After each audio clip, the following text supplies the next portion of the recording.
அப்ப நீங்க நல்ல விளையங்கணும். கர்த்தர் சுதந்திரவாளியா வச்சுக்கிறார். நான் சுதந்திரவாளியா என்ன பண்றேன் இருக்கிறேன். ஏன் சுதந்திரவாளியா வச்சுக்கிறாரு?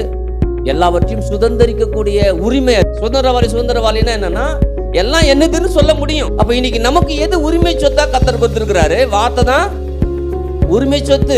வார்த்தையை படிக்கும் போதெல்லாம் எனக்கு சுதந்திரம். அது இதை படிச்சுட்டீங்கன்னா உங்க கண்ணு திறக்கப்படும். அதை படிக்கும் போதெல்லாம் இது எனக்கு சுதந்திரம்.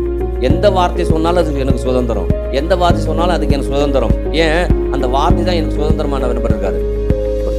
இப்ப வார்த்தையை நான் சுதந்திரிக்கும் போதெல்லாம் நான் எல்லாத்தையும் சுதந்திரிக்க முடியும்.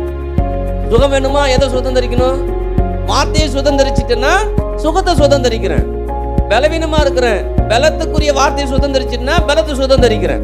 சுகத்தை சுதந்திரிக்க முடியும், பலத்தை சுதந்திரிக்க முடியும், ஆரோக்கியத்தை சுதந்திரிக்க முடியும், எல்லாவற்றையும் சுதந்திரிக்க முடியும். எப்படி சுதந்திரிக்குது? சுதந்திரமாக கொடுத்த வார்த்தை என்கிட்ட இருக்குது.